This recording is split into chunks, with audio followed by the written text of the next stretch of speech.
Is it now about time that Brandon Boyd gets a shot at right back? The Lee Nguyen saga is finally over. Ladies and gentlemen, may I have your attention, please?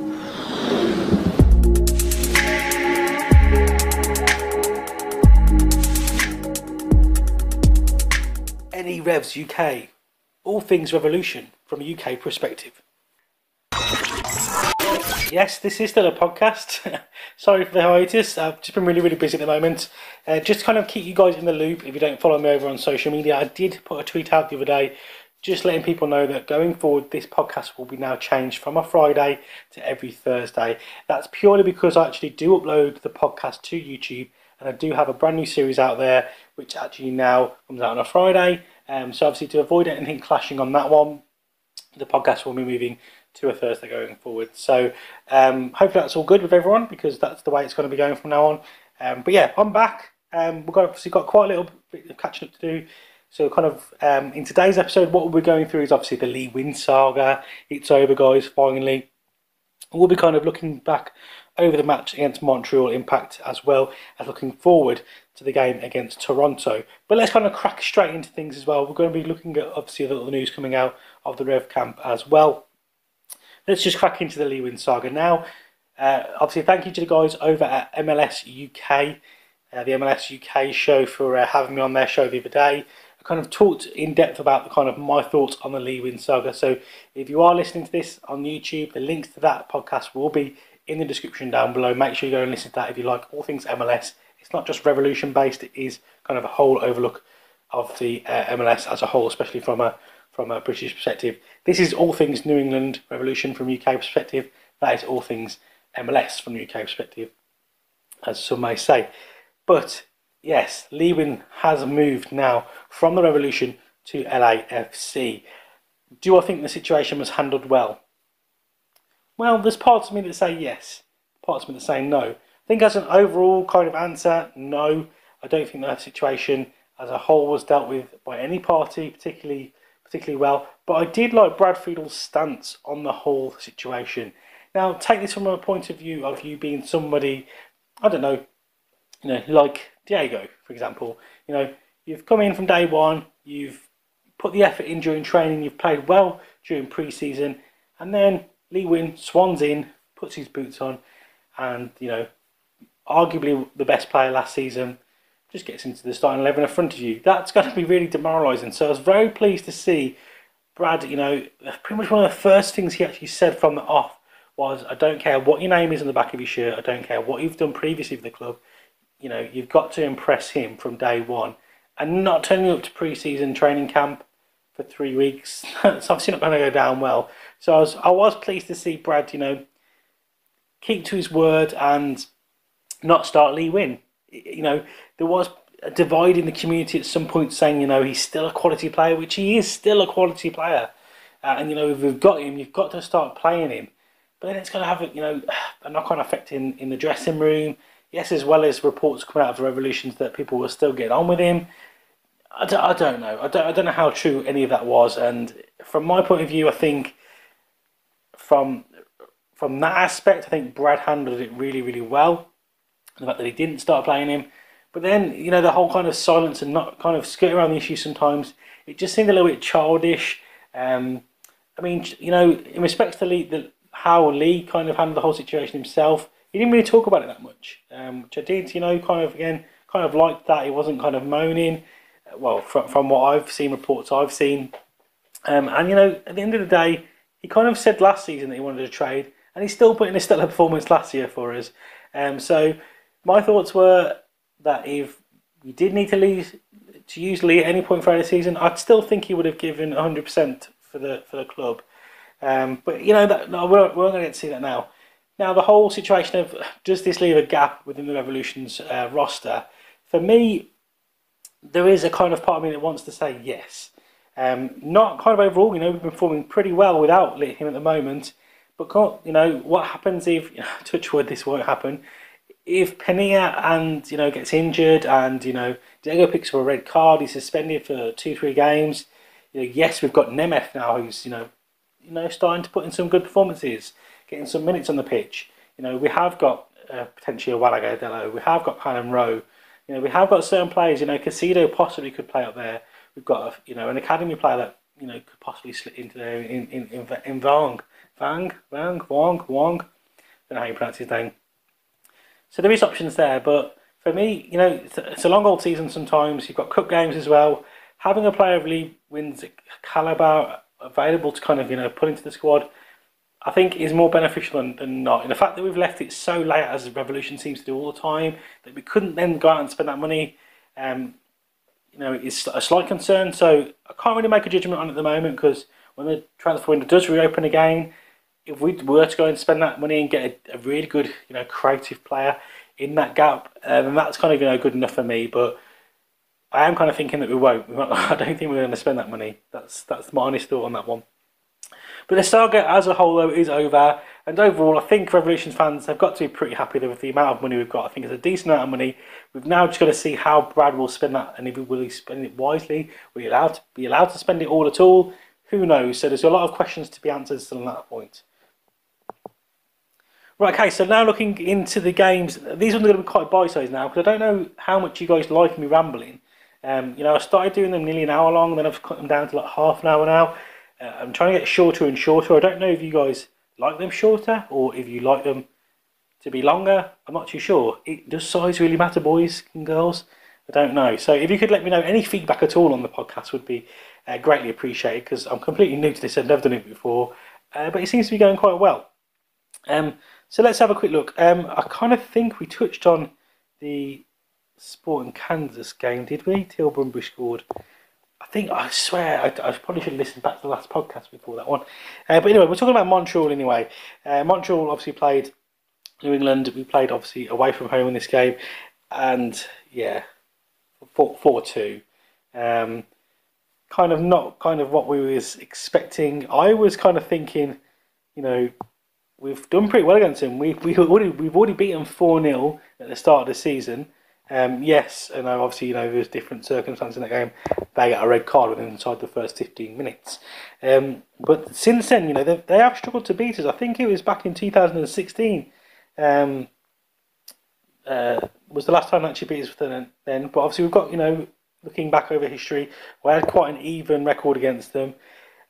And although we did lose 4-2, I don't think it was a terrible performance. I think the scoreline slightly flatters Montreal a little bit. We had a lot of possession. We were taking a lot of shots as well. Everything was quite even. In fairness, I think it actually swung a little bit more in our favour.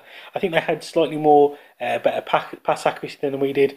But 17 shots, and 11 of those actually were on target as well.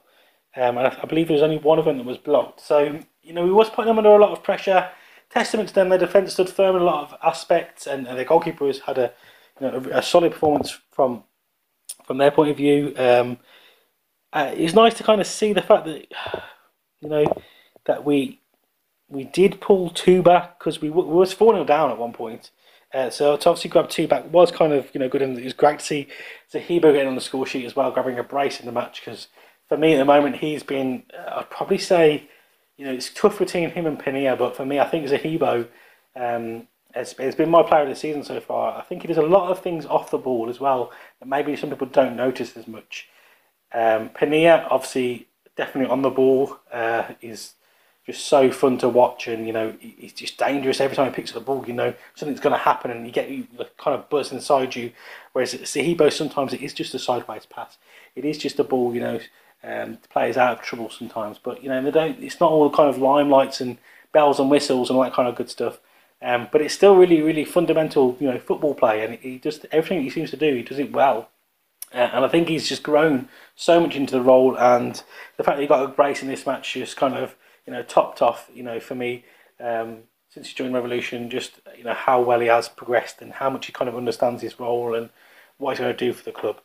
But other than that, yeah, I mean, the disappointment things for me was still left and right back.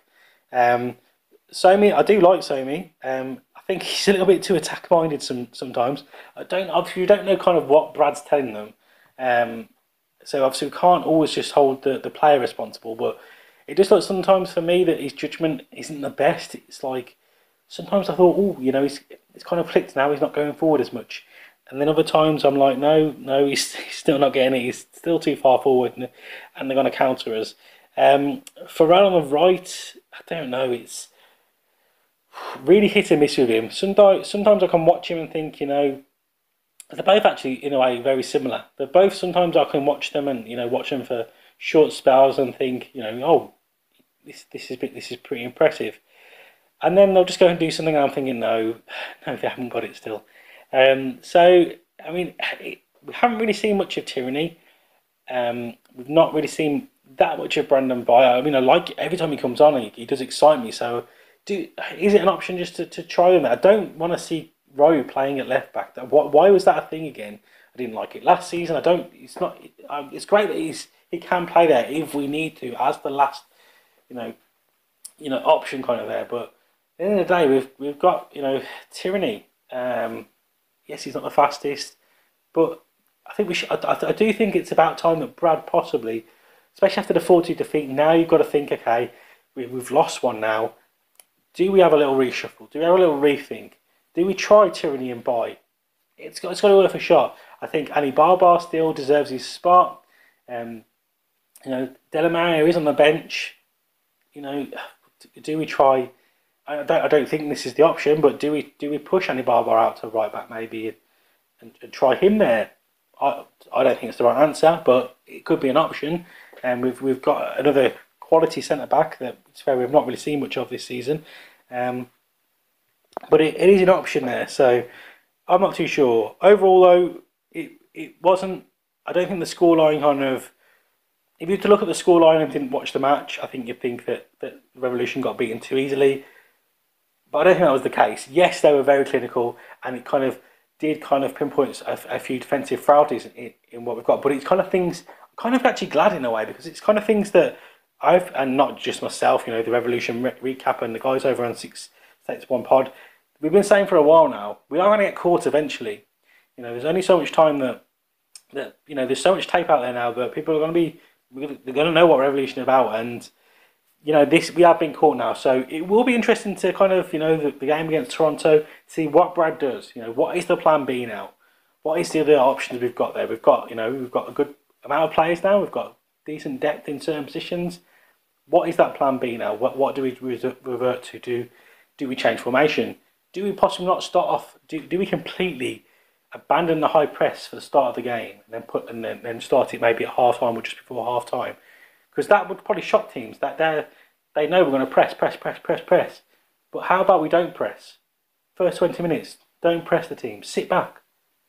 See what teams do then, because they're going to be expecting it. They're going to be lining up, expecting.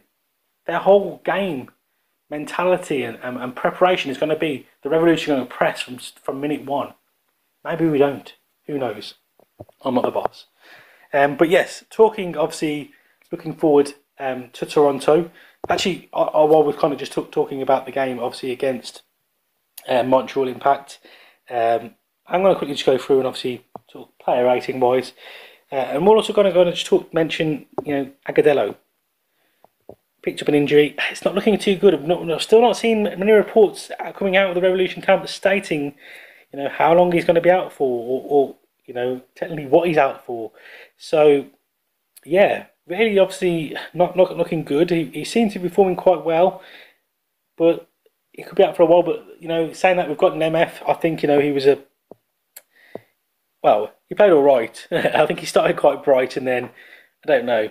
It was nice to kind of see him get minutes, and I think he's going to be a very useful player. I probably would have liked to see Bai put on, to be fair, just give Brandon Bai an opportunity down that right hand side for a little bit. And then maybe brought an MF on for Diego possibly in the latter stages of the game. I'm not too sure. But yeah, it's slightly concerning. Obviously, we're not too sure how long Agadelo's going to be out for. But I think we've got ample options there at the end of the day. So as I said, we've got an MF, we've got Rowe, we've got Bai, we've got players who can play in that position. We can kind of shuffle around the midfield. We could revert back to a 3-man midfield with Casido, Zahibo and Caldwell there, and then just play, Pinilla and Diego off Teal maybe. We've got options. We have got options to look at there. So it's not, at this point you could have thought, oh, Lee Nguyen could have slotted in there. Yeah, Lee Nguyen could have slotted in there, but he's not with us anymore. So stop talking silly words, because that's not going to happen anymore. But these are the kind of things that I was mentioning before, though, that, yes, it would have been nice to possibly have Lee Nguyen at this option, but he's now not an option, so that's case closed. From back to front, we'll just quickly run through these, guys, because I said I will kind of try to make these bite-sized episodes until I'm told otherwise from you guys. Matt Turner, made to concede 4 goals. I wouldn't say that obviously all of them were his fault. He's still number 1 for me. Still definitely number 1 for me. I'm still shocked he's only a bronze card on FIFA. It's just disgraceful. They need to give him an upgrade. I'm going to just give him a 6, and that's just being generous because I love him. Simple as that. Andrew Farrell on the round side, I'm going to give him a 5.5. Annie Barbar, I'm going to give him a 6 along with Dialma as well. He's got a 6. Somi, I'm going to give a 5.5 because he did really annoy me at ample times. I was screaming at the screen, so that doesn't bode well when you're actually screaming at a player. Obviously, you can't hear him. I think Bai actually played really well when he came on. I've given him a 6, as well as Rowe. I gave him a 6.5. Agadello, I gave him a 6 for the kind of, he wasn't on for that long, 34 minutes ish, but I think he did well when he was on the pitch. Casado was really, really good for me. I gave him a 7.5. Really, really solid performance for him. I think he's growing more and more every single game I'm seeing him. I think he understood the game quite well from the off, to be fair. He pressed me straight away. So, but yeah, every single kind of the more minutes he's getting under his belt, the more he's understanding the play, the more he seems to be getting better at reading the play, finding little pockets of space as well. Just a really, really good player. As I mentioned before, I think we were kind of sold on that he was a defensive midfielder. I don't think he is. I think he probably could do the job there, but for me, he's not. He's a very robust player. He looks hard to shrug off the ball, but I don't think he's a defensive midfielder. So Hebo, I've given him a 9. I think he played even without the goals. You take out the goals, he's easily got an 8 rating there. Man of match performance for me, and the fact that he grabbed 2 goals just kind of topped that off for me. Solid performance. I've already waxed lyrical about him. Pinilla, one of the quieter games for Pinilla for me. I've given him a 6.50. Still, as I mentioned, every time I pick up the ball, you do kind of get that little kind of like, oh, you got to do something here. Not as much in this game, possibly. I kind of think they targeted him a little bit, and he did seem to be, doubled upon at some points, and they knew it was a danger, and I think they dealt with it quite well. To be fair, from a Montreal perspective, I think they did a really good job. Diego was really good, obviously grabbing the assist as well for the Zahibo goal. I've given him a 7.5, sorry. And good to see kind of Diego getting back into a little bit of form, because he's been a little bit off as of recent, in the last few games, not looking at the kind of, Diego that we're seeing right at the start of the season. But good to kind of see him getting back in. We just need him and Pinilla now to start, both in the same kind of form, and we'll be fine. Teal Bunbury, quite a game for him. Obviously, he's been playing pretty well at the moment and proving a lot of people wrong, me included. But for this game, for me, it just kind of went back to old Teal again. So yeah, still not overly sold on the striker situation we've got at the moment. So yeah, Teal Bunbury, just that name alone, I love him to bits. He's such a workhorse, just will run for 90 minutes. But the name itself just doesn't put fear into you, does it? But yeah, Teal Bunbury, guys. I don't know. What are your thoughts still on Teal? Is he our striker? Is he our out striker still? I'm not too sure. But we're going to look forward now. We've got Toronto the next game. Now, Toronto obviously had an amazing season last season, and they're doing really well in the Champions League as well. But is this coming at a cost for them? Because we look at Toronto's team. It's not really changed much. It's still a quality side that should be doing well in the MLS. But I think that the fact that they've got so many games now, I think it is causing a knock-on effect to them, because okay, they lost against Seattle, but before then, they did then pick up 3 points at Philadelphia Union. They picked up a point at Fire, and then But then before that, it was a 5-1 loss to Houston. It's kind of very mixed form for them, considering that obviously they are champions. And, it has kind of come to a shock to a few people. I'm sure Toronto fans out there aren't best pleased. They're sitting 10th, 10th in the Eastern Conference. That's not the best, is it? They've got a few games to play in hand, but even if they win them, it's not still looking the best for them. So I suppose it's what happens on those when you've got quite a small squad. I mean, not the smallest squad, but maybe they've not got the quality and depth that they need to be playing in such a big competition as well. So I don't know, but as I said, saying that they've just they had just lost to Seattle. Before then, they did win. They are kind of out of the last 4 games, they've only actually lost 1. Is this a good time to play them? Probably not, but we are at home, so fingers crossed. I am thinking we'll get a victory here. I think our form against them last season was quite. I think we picked up. I think we played them 3 times, didn't we? And we picked up the 2 victories against them, both at Foxborough. So I think our record against them at home is pretty decent. I don't think we lose to them that often here in Foxborough. So hopefully we'll be able to pick up the victory there.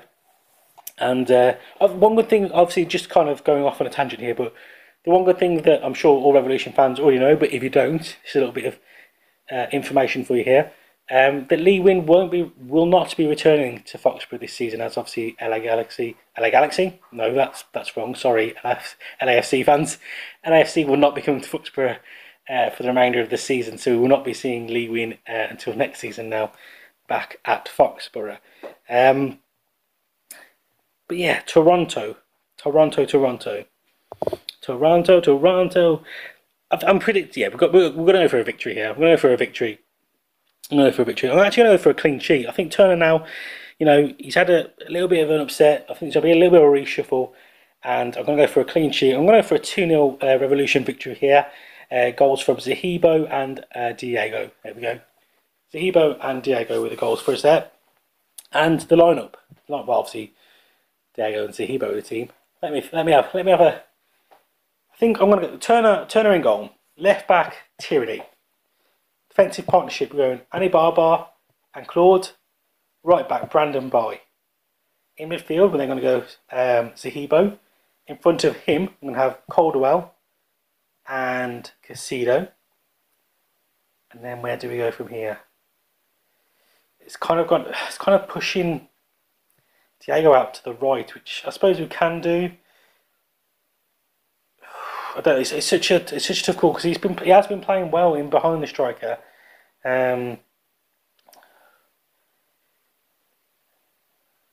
No, it's going to have to. This is going to have to happen. So Pinilla on the left, Diego on the right, and Bunbury up top. I think that's how we should line up. It's not how we're going to line up, but I'm thinking that we should go. So what would that? Well, that would be a 4-1-2-2-1 formation. With obviously Pinilla playing wide on the left, Diego playing wide on the right, Teal up front, Caldwell and Casido playing in front of Zahibo, and then just a flat back 4. I don't know what your thoughts are, guys. Let me just reiterate that because I was so good pickety. Turner in goal, Tyranny, Annie Barbar, Claude, Boy. Then in midfield, defensive midfield, Zahibo in front of him, Caldwell and Casido. Out on the left, Christian Pinilla. Out on the right, Diego Fernandez. And up top, Teal, Bunbury. There we go, ladies and gentlemen. That's my predicted lineup. It won't be the predicted lineup. It's my wanted lineup. Obviously, thank you guys so much for the support on the polls and everything. Every time I kind of ever write anything on Twitter, you guys interact with me loads, and it's just great to see. As I said, I'm really sorry for the delay on the podcast. Life just gets in the way sometimes, so I am very sorry for that, but hopefully I'm going to get things rolling again, and hopefully you guys still enjoy it. But yeah, that's it. Come on, Revs, let's get the 3 points against Toronto. I'm going to sign off now for today's episode. Hopefully you guys will have a nice weekend, and I will catch you next Thursday. Any Revs UK, all things Revolution from a UK perspective.